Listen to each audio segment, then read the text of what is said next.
Let's get it. Gas powering things that should not be gas powered. All of you scientists, in the last video, we took a look at a gasoline-powered pogo stick. So that got me thinking about what if I could gas-power other things that shouldn't be gas-powered. So right here, I have a little Nitro RC engine. This is the Nitro kind of RC engines that they would use in, you know, little RC cars and RC airplanes. And I say gas, but it's really mainly powered by nitromethane. The same thing that's powered in those top field dragsters that can go like 300 miles an hour. Same thing, just very small. This can make almost 2 horsepower. For a tiny little engine like this, 2 horsepower, if you scaled that up to a Toyota Really? Corolla, Why is that this would be video seeming like it's 2 like Bugatti low? Veyron engines inside of one little Toyota Corolla. So these things have so much power for their weight. So I want to see what we can attach this to soup up around the house. So for the first experiment, I want to try something simple. So this is a Nitro RC engine from a plane. So my thought was to just put a propeller on here, mount it to something, and have a cool little gas engine powered fan. All right, so I got the fan completely done. It's working good. There's no wires anywhere. Playing some Halo? Yo, when was this? Stop playing. When was this? Let me see. 3 years ago. Jeez. Just a little bit of fuel will keep it running for a long time. I would even call this fantastic. Oh, no. Future Kevin is not letting past Kevin make that pun. Let's just move on to testing the fan, but first I'm gonna need you to forget you ever heard that pun. My computer really heats up a room, so I'm gonna test to see if the fan can help cool it down. The mongoose! I said the— That shit is... I can't hear, I can't hear anything you're saying right now. Okay. What? That shit's so What? fucking What? thing. Kevin, I'll save you. Looking for a way to take better notes? Meet Remarkable Paper Pro. Organize your thoughts with visual Paper Pro. I think it's fine. I don't see anything wrong with this. I mean, it does blast a little bit of oil on my computer monitor. I can overlook all of that because it is such a good fan. I mean, the cubic feet per minute on this bad boy, perfect. You can use it for all kinds of things around the house. For example, you can see that our bathroom doesn't have a typical bathroom fan in it. And the portable fan will definitely help cover up any weird smells in the bathroom.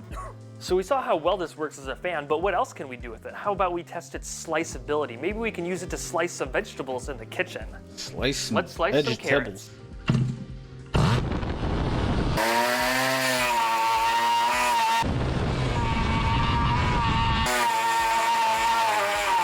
Is that it's a blade? I think. Whoa, it is getting vaporized though.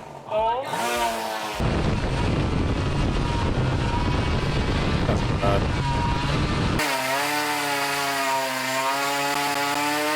Whoa. It is actually Get my shirt. it's crazy. Oh my god, look up there. Oh my god! I didn't even notice that. That's a disaster. Wow. Okay, so this thing works way better as a juicer than it does as a fan. I thought that that would have like slowed down the engine or something, or maybe broken the blades, but it powered right through all of those celery, all that carrots, like nothing was even there. That's why I was wearing a glove. Imagine that was your finger. It would probably just cut your finger right off, Sandra. You think so? So as you can see by the wall over here, it is it's covered in carrots, and well, I gotta clean it off because it's sponsor time. So maybe a gasoline-powered desktop fan isn't the most practical thing I've ever invented. I've still got a bunch of ideas I want to try for this motor, but this one just isn't the most practical. The sponsor for this video, however, has a bunch of really cool and practical, awesome products. Bespoke Post is a monthly membership club delivering awesome boxes of top-shelf goods from under-the-radar brands. A lot of the boxes come with products from small US-based businesses. For example, this Japanese Nada-style blade from Bare Bones in Salt Lake City, Utah is exactly, this is what I need. I mean, you've seen where I live. I live in a jungle. I had to constant battle to keep everything from taking over. I like it. It's solid, it's heavy, it's sturdy, and like a flimsy little machete, you can really hack through some stuff with this. And there's a questionnaire to help make sure that you get boxes that are perfect for you too. And you get to preview the box every month before it ships and decide if that's something that you want, something you want to exchange for something else, or you just want to skip that month entirely. That's fine, no extra charge. I also got this canvas bag from the Weekender box, and it's really sturdy. What I'm going to do is I'm going to put all my old gardening tools in it and all my science knives. And I'm going to take this bag, drive up to the Sunshine Skyway Bridge, and throw this bag off of the bridge because you know what? I don't even need these tools anymore because this is the only gardening tool I vow to ever use again. Also, I'm pretty sure the bag would survive. They have tons of cool stuff on their site. Like, look at this, Flame, a miniature indoor fire pit. You know, I'm somewhat of an indoor fire enthusiast myself. Whoa! Whoa. To get 20% off of your first box, click the link down below in the description and enter the code BACKYARD20 at checkout, or go to bspk.me/backyard20 to get your discount. So here in Florida, we have a bunch of hurricanes, and that's kind of a problem because it knocks the power out. So I decided to build something practical. I built a miniature generator that I can use to power up little things in the house like my phone or other electronics. So let me show you how a generator works. It's pretty simple. When you turn an electric motor backwards, it creates electricity. So here I have this nitro-powered engine turning this motor from a drone right here. When you turn it, it produces pulses of electricity. This takes those pulses of electricity, and along with a capacitor, it smooths it out to a nice level voltage. And then this right here is a voltage converter. It takes the 12 volts from the motor and turns it into 5 volts, so I can plug my phone right here into the USB. I also have a fan on the back of this motor right here, so this motor turns the fan motor and it's powered by this motor. It's just a bunch of motors powering each other. Anyway, let's see how well this can power stuff around the house. Okay, so when I first built this generator, my first thought was powering a phone with it. And it works great. Just fill it up with some gas, give it a nice quick pull start, plug in your phone, and you can settle down for the evening having a nice relaxing time while your phone charges.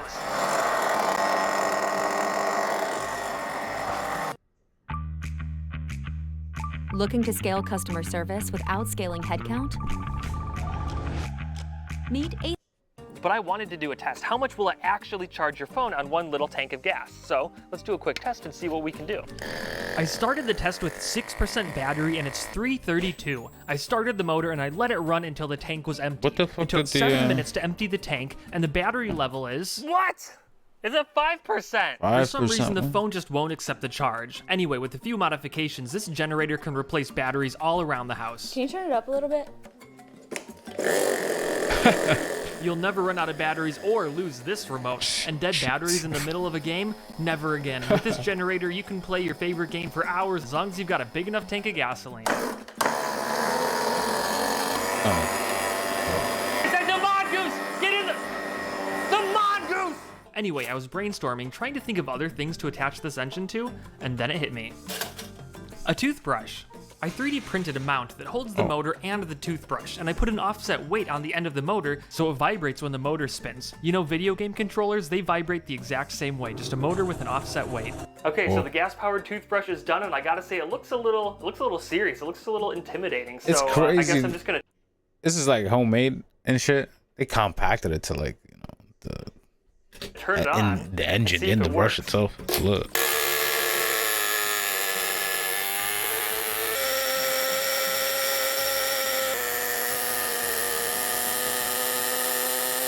Oh yeah, baby!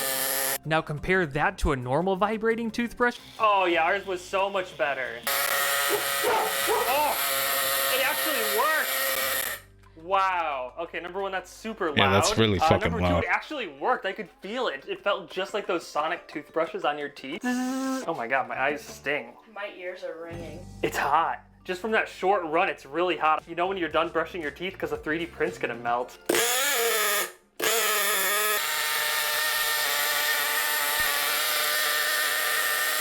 How's it look? Is it a good thumbnail? It definitely works. It's actually too strong. Like, it hurts my teeth. 9 out of 10 dentists definitely recommend you do not try this toothbrush. It works really good, but man, like the smoke that comes out of this engine. Oh, we gotta get out of here. My Let's- eyes are burning, my nose Ah. is burning. I'm done. I have been brainstorming ways to try to include my Tesla coil in this video, and I figured it out. With a couple modifications, I should be able to use my generator to power the entire Tesla coil. Instead of using this voltage regulator to step down the voltage, we're putting 12 volts into this transformer and getting out 120 volts to put in the Tesla coil. More specifically, we're charging up these two big capacitors right here. And this right here is the brains of the Tesla coil. This kind of controls the Tesla coil and prevents it from killing itself, which it would be more than happy to do if you're not careful.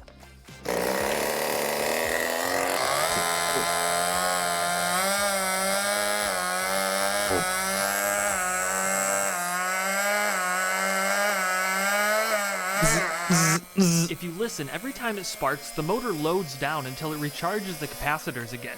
It's sparking once per second, but it's only actually on for 1/1000th of a second at a time. And each spark only drains about 20 volts from the capacitor, so it continues to spark even when I turn the motor off.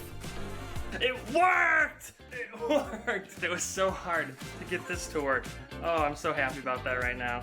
Did you know me and the Science Boys have been doing a podcast, 16 episodes, and this is the first time I have remembered to mention it. Have you ever had like the government show up to your house and tell you to take videos down? Kevin. Yes, I have. There's these two guys in suits standing at the door. They pull up the wallet and it flips down. Flips down. And They actually did we're that? with the That's FBI. hilarious. It's a lot of fun, go check it out. Also, I have to give a shout out to Beastie for sending me memes for 150 days straight on Discord. Come join my Discord, and if you send me memes for 100 days straight, I might send you a t-shirt. Don't quote me on that, it depends on how good the memes are. And that is it for this video, guys. Stay tuned for next week when we're playing with rockets. See you next time.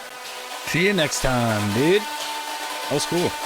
The fucking the watching the celery and the whatever the carrot get chopped up was.